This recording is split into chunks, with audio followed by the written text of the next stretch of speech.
29절에서 34절까지 말씀입니다. 제가 가진 성경으로는 신약 성경 143페이지 요한복음 1장 29절에서 34절까지 말씀인데요. 제가 29절 한 구절을 봉독합니다. 이튿날 요한이 예수께서 자기에게 나오심을 보고 이르시되 보라 세상 죄를 지고 가는 하나님의 어린 양이로다. 아멘. 기도하겠습니다. 사랑의 하나님 아버지 감사드립니다. 이 땅에 예수님을 보내주셔서 죄와 사망으로 죽을 수밖에 없는 저희들을 구원해 주시고 하나님의 자녀 삼아주셨니 감사드립니다. 하나님 오늘 그 은혜의 감격에서 드리는 참된 성탄 예배 되어줄 수 있도록 인도하여 주시고 우리 성도님들의 마음속에 말씀이 새겨지게 하여 주시옵소서. 감사드리며 예수님 이름으로 기도드리옵나이다. 아멘. 오늘 본문을 중심으로 예수님이 이 땅에 오신 이유라는 제목으로 말씀을 함께 나누겠습니다. 예수님이 이 땅에 오셨을 때는 이 땅에 슬픔과 사망과 또 죄악과 질병이 넘쳐나는 그 땅에 오셨습니다. 그래서 이 가난한 자들에게 복음이 전해지고 또 병든 자를 치료하신다. 이런 소식이 전해지기를 기다리고 기다릴 때 때가 참에 주님이 이 땅에 오신 날입니다. 그래서 여러분 오늘날에도 우리가 다시 오실 주님을 기다리는 것도 그와 똑같은 마음입니다. 우리가 주일날 아가서에서 그 술람 여인과 솔로몬을 바라보면서 참된 남편이 누구며 참된 부인은 누군가, 우리의 교회의 참된 신랑이신 예수 그리스도 이미 왔다가 부활하시고 가셨는데 다시 오시기를 기다리는 참된 성탄이 되시길 주님의 이름으로 축원합니다. 그럼 흔히 우리는 하나님께는 영광이요 우리들에게는 평화다 이렇게 말합니다. 그래서 예수님의 오심은 하늘에는 영광이 되는 것이고 이 땅에는 이 평화가 임하는 시간입니다. 그러나 여전히 이 땅의 현실을 보면 우리나라에도 12월 달부터 뭔가 정치적으로 혼란해지면서 사람들이 좀 불안해지고 또 경제가 어려워지는 지경에 빠져 있습니다. 그래서 우리나라에도 또 그리고 세계적으로도 아직까지 우크라이나와 러시아의 전쟁이라든가 이스라엘과 하마스의 전쟁이 완전히 종식된 게 아닙니다. 더 오래전 이야기로 보면 우리나라도 아직까지 휴전 상태지 완전히 전쟁이 끝난 국가가 아닌 것입니다.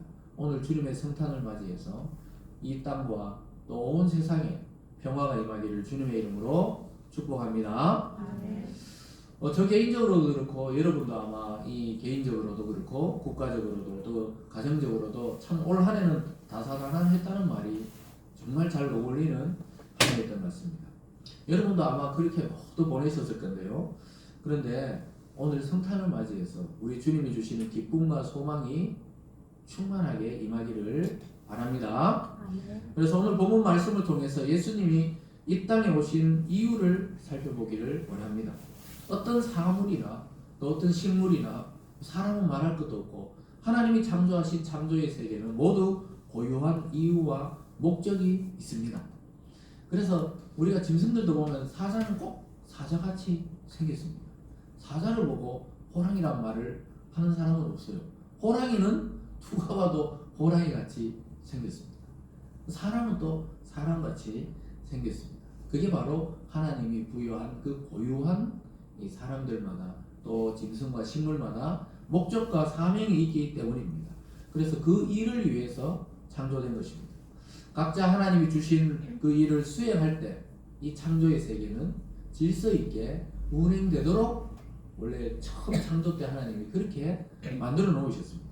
그런데 인간의 타락으로 인해서 이 질서가 많이 깨어졌지만 여전히 아침이 되면 해가 뜨고 또 오후가 되면 해가 지고 또 밤이 되면 달이 뜨고 또 지구는 하루에 한 바퀴씩 돌고 여전히 하나님의 창조 원리로 고유한 목적들을 수행하고 있는 것입니다. 그렇다면 놀랍게도 예수님이 그럼 이 땅에 오신 고유한 목적이 무엇인가?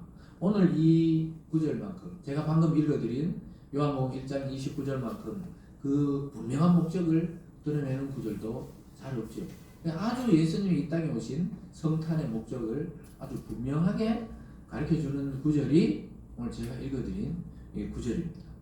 그래서 예수님은 혼자 그냥 막 이렇게 계획해서 오신 게 아니라 삼위 하나님께서 계획하셔서 이 땅에 오시고 또 이 땅에서 육체로 사셨고 또 육체로 십자가에서 고통받고 죽으셨고 또 다시 부활의 몸으로 살아나신 그 모든 과정이 이 성경에서 우리에게 알려주는 복음의 소식입니다. 그래서 오늘 본문을 함께 살펴보시면서 우리 모두 주님이 이 세상에 오신 이유를 정말 정확하게 알고 그렇게 알고 믿고 또 사랑하고 주님을 따라가는 성찬절이 되시길 주님의 이름으로 축원합니다. 오늘 첫 번째는요, 예수님이 이 땅에 오신 이유는 세상의 죄를 치고 가기 위해서 오셨다고 말씀하고 있습니다. 그래서 오늘 본문을 쓴 요한은 세례자 요한에 대해서 소개하면서 예수님과 세례자 요한을 이 본문을 쓴 거는 그냥 사도 요한이고 세례자 요한은 예수님이 길을 준비하는 자인데 그를 소개하면서 예수님과 오늘 만나는 장면을 설명하고 있습니다. 세상 죄를 지고 가는 분이 오셨다 이렇게 소개합니다. 여러분 세상의 죄라는 것은 모든 인류의 죄를 말합니다. 아담과 하와가 첫사람이 하나님과의 그 약속을 깨뜨려버리고 그것을 선악과를 다 먹으면서 인간에게는 죄가 들어오게 되었어요. 그때부터 나면서부터 모든 인간은 죄를 품고 태어나게 되어 있습니다. 우리가 태어나면서 고유하게 피가 A형이 있고 B형이 있고 O형이 있고 AB형이 있듯이 모든 인간은 자연 생육법에 의해서 태어나는 모든 인간은 죄라는 DNA를 가지고 태어나는 거예요. 그게 이제 아담 안에서 타락한 인간의 모습이었습니다.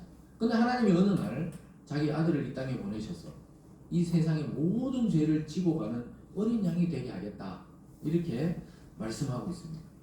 그래서 이 문제를 해결하지 않고는 인간은 죽음을 극복할 길이 없습니다. 죽음 이후에 이 영혼의 세계를 있다는 것은 분명하거든요. 어느 종교든지 뭔가 죽음 이후에 있다는 것은 확신하고 있지만 불안에 떨고 있고 두려워하는 이유는 자기가 어디로 가는지를 모르기 때문입니다. 그래서 그냥 사람들은 죄가 뭔데 나는 죄를 안 졌다는 거예요. 나는 죄가 안 졌다. 정치인들도 막 검찰 같은 데 잡혀가면서 막 이야기하잖아요. 나는 하늘 아래 나는 단 하나의 죄도 없다 그러면서 이렇게 인터뷰하고 들어갔다가 나중에 나올 때 보면은 죄송하다고 고개를 숙이는 그렇죠. 그래서 여러분 그런 사람 피해야 돼요. 내가 하늘을 우러러 한 점의 죄도 없다는 사람은 피하시기 바랍니다. 그거는 모르는 거예요. 죄 덩어리예요. 인간은 죄 덩어리. 처음에 태어날 때는 조금 애들이 죄를 갖고 태어나잖아요. 근데 눈 사람 만들어 보신 적 있으세요? 저희들이 어릴 때는 안동에는 눈이 많이 왔습니다. 내륙 지방이라 막 눈이 막 무릎까지 팍팍 쌓이고 산에 토끼 잡으러 가고 이럴 때 되면 막 눈에 푹푹 빠질 정도인데 그 눈 사람 만들 때 처음에 그냥 조망하게 뭉쳐가지고 조금씩 굴리다 보면 나중에는 제 몸뚱아리보다 더 큰 눈사람이 다 만들어지거든요. 죄가 그와 같아요.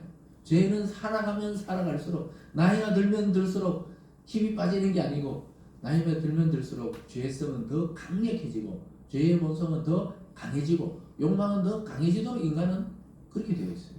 하나님께로 다시 돌아오지 않는 인간은 점점 죄의 부피가 커져가지고 나중에 어떻게 됩니까? 그 죄에 눌려서 죽음을 맞이해서 죄로 인해서 지옥으로 탁 떨어지게 되어 있는 것이 타락된 인간의 가는 코스입니다. 그런데 이것을 해결하지 않고는 우리가 자유를 얻을 수 없는데 오늘 세례자 요한이 예수님을 오자마자 세상 죄를 지고 가는 하나님의 어린 양이다 이렇게 소개하고 있습니다. 어린 양은 어린 양인데 하나님에 속한 어린 양이라는 거예요. 이 말씀은 하나님이 직접 인간의 죄를 책임지겠다는 의미입니다. 그래서 하나님의 어린 양을 이 땅에 보냈다는 거예요. 참 놀랍게도 우리는 양에 대한 개념이 별로 없잖아요.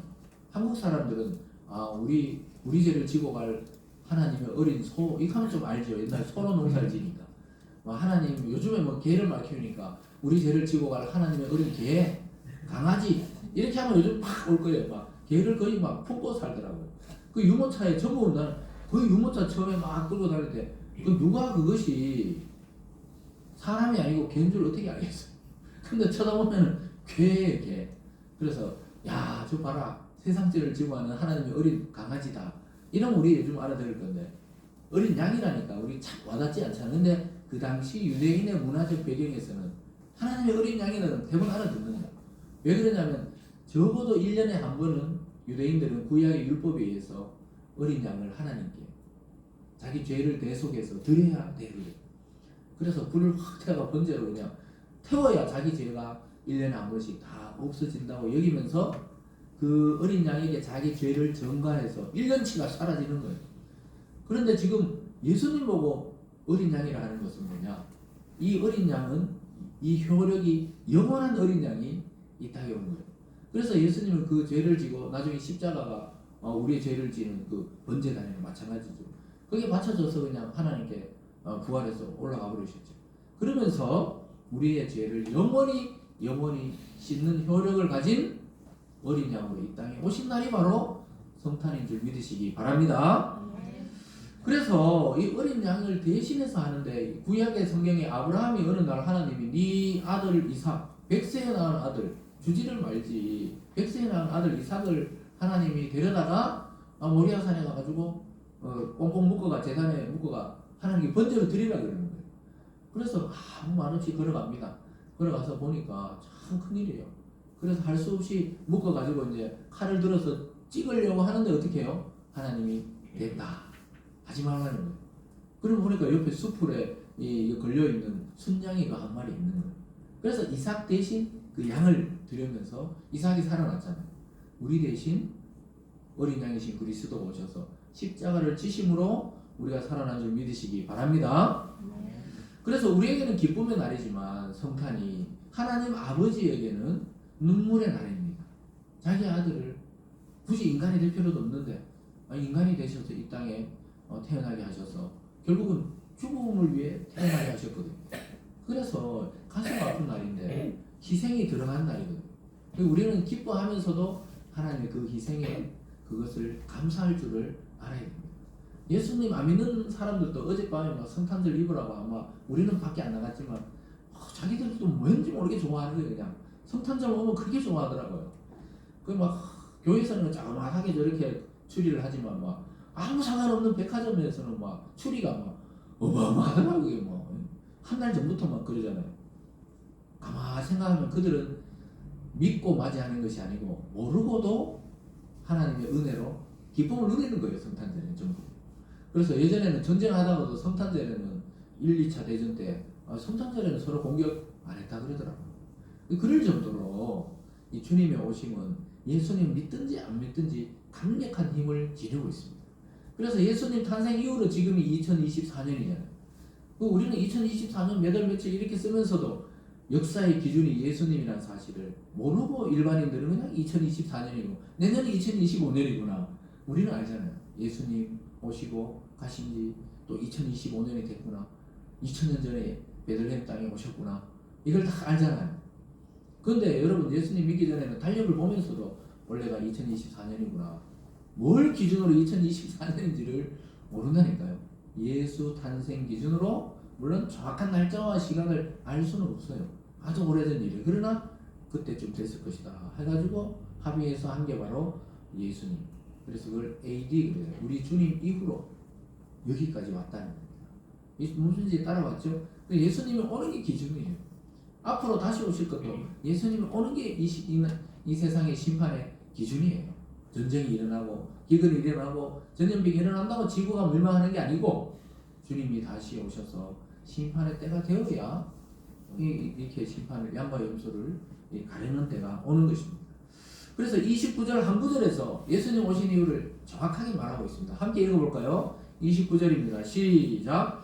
이튿날 요한이 예수께서 자기에게 나오심을 보고 이르되 보라 세상 죄를 지고 가는 하나님의 어린 양이로다. 다 나오는 걸 보고는 그러면 세례 요한이 이때 예수님 처음 봤을까요? 아니에요. 예수님을 알고 있는 거예요. 어릴 때부터 알았어요. 세례 요한은 예수님과 친척입니다. 친척.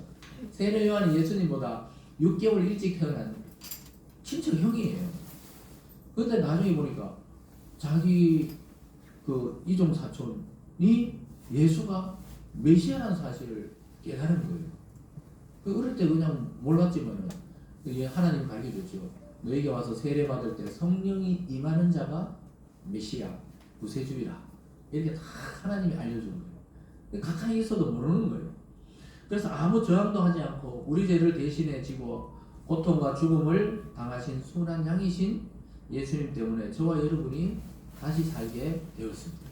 그래서 이제 우리의 이 모든 무거운 짐을 주님께 맡겨드리고 구원의 기쁨을 누리는 삶 되시기 바랍니다. 그래서 우리만 기쁨을 누리지 말고 더 나가서 우리 주님은 우리를 앞으로 신부로 맡겠다고 이야기했어요. 그래서 어린 양의 혼인잔치를 베풀겠다 이렇게 이야기했습니다. 그래서 예수님이 어린 양으로 비유했으니까 하나님의 어린 양이 베푸는 혼인잔치에 초대를 받는 사람들이 누구냐? 예수 믿는 교회 성도라는 것입니다. 그래서 여러분 하나님의 그 어린 양, 주님의 그 어린 양의 혼인잔치에 다 초대받는 은혜가 있기를 주님의 이름으로 축원합니다. 오늘 두 번째 보면요. 그러면 세례 요한은 뭐 하는 사람이냐? 예수님의 앞길을 예비하는 사람이에요. 그래서 제가 서울에 있을 때는 눈이 자주 왔어요. 그래서 우리 지아가 그렇게 기다리던 눈이 지난 토요일 날 할아버지 다 모시고 나니까 그 다음날 막 눈이 막 제가 교회 올라왔는데 눈이 막 한방 한번 오더라고요. 그 지아가 막 아침부터 일어나고 밖에 나갔다 들어왔다 밖에 나갔다 들어왔다 이러면서 지아가 늘 기도했거든요. 하나님 눈 좀 보게 해주세요. 아침마다 학교 갈 때 제가 기도시키면은 하나님 오늘도 좋은 하루 되게 해주세요. 근데 내가 좀 구체적으로 해야지. 그러니까 좋은 하루 안에 다 포함됐다 이랬어. 그러더니 있잖아요. 어느 날 하나 더 포함해가지고 하나님 눈을 좀 보게 해주세요. 서울에 있을 때 눈이 자주 오는데 눈이 자주 안 오잖아요. 지난주 눈 오니까 그래 야 이제 소원 다 이뤘다 이러면서 그 다음 소원을 못 내니까 하나님 좋은 하루 보내게 해주세요. 이제 연말이나 내 생일 되기 전에 핸드폰이 생기게 해주세요. 이렇게 기도하더라고요.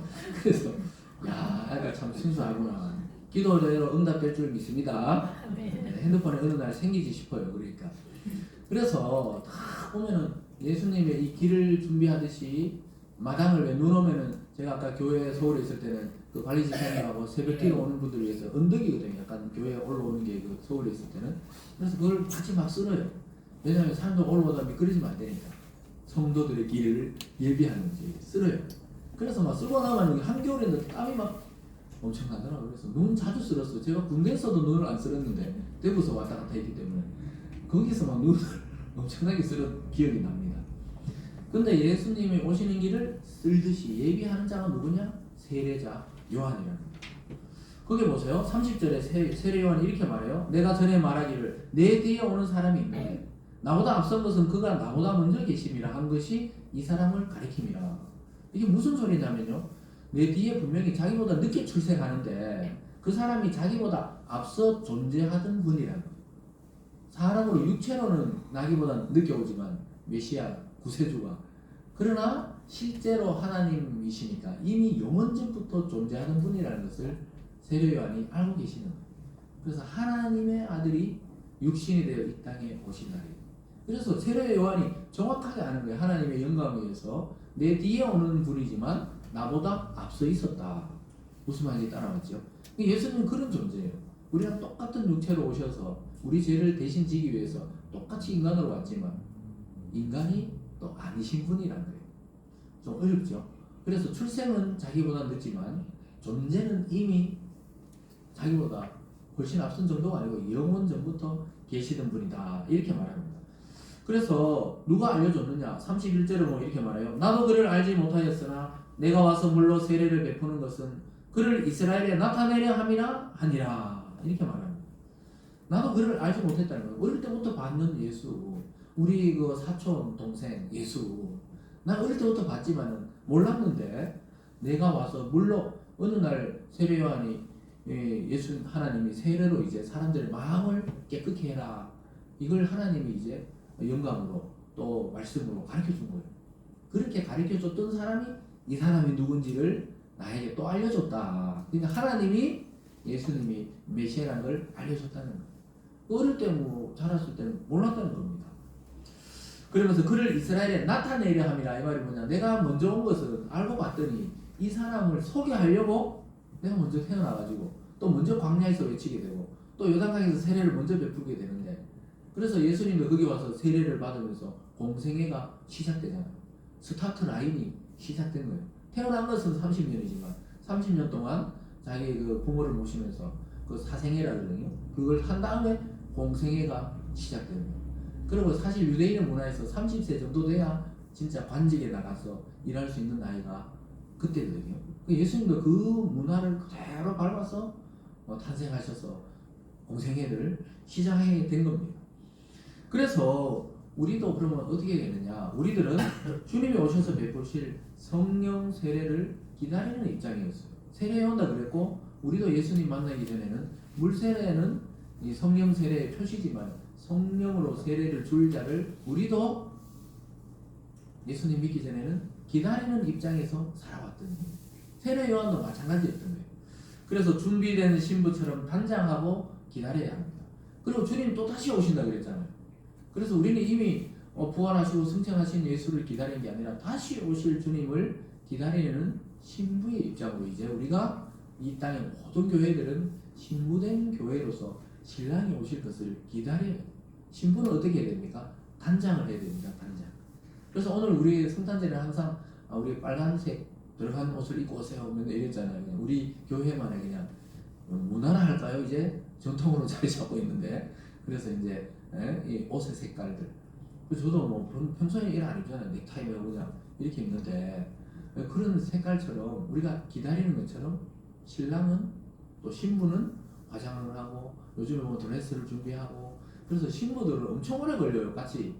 저도 20년 전에 놀랍게도 제가 오늘이 또 결혼 기념일이거든요. 원래 성탄절 오후에, 오전에 교회 갔다 오시고 오후에 결혼하고 이랬거든요. 그러다 보니까 알고 보니 20년이나 아주 오랜 세월을 살았어요. 벌써. 그래서 근데 뭐 어때요? 같이 아침에 새벽에 일어나가지고 화장하러 갔거든요. 난 해주는 게 없더라고요. 대충 뭐 우리는 그냥 하는데, 신부 화장할 때까지 계속 기다리는 거예요. 그냥 신부는 막 몇 시간 걸리거든요. 나중에 있잖아요, 그 결혼식 끝나고 이 머리 핀 빼주다가 졸려가 잠들어 버렸어요. 뭐 얼마나 핀이 많든지 머리에. 그래가 막 일본을 가야 되는데 여기서 후배가 또 인천공항 가는 그 KTX 태워줘가지고 갔는데 막 너무 피곤한 거예요. 그 전날 잠도 못 잤으니까. 그래 가서 이거 뭐 머리 있는데 다 못 빼고 잤어요 그냥 일단. 그럴 정도로 뭐 실핀을 막 꼽아가지고. 그래서 결혼식 날은 내 부인이 맞는가 안 부인가 헷갈리는 게 정상이에요. 평소 모습이 아니거든요. 너무 예뻐가지고 나는 결혼하려고 하는 사람이 맞는가 안 맞는가 그 정도로 단장을 하잖아요. 그러니까 우리가 주님 오실 것을 기다리는 것도 말씀과 은혜와 기도와 또 우리가 복음을 전하는 것으로 주님을 단장하면서 기다리는 자세가 필요할 때입니다. 세상 돌아가는 거 보니까요, 이제 곧 때가 가까웠어요. 여러분들 기다려야 됩니다. 이 신부로서 신랑이신 주님을 기다리는 마음으로 성탄을 맞이하시기 바랍니다. 오늘 마지막 세 번째는요, 오늘 속도가 좀 빠르네 이렇게 생각하시겠네요. 축하 공연이 있어가지고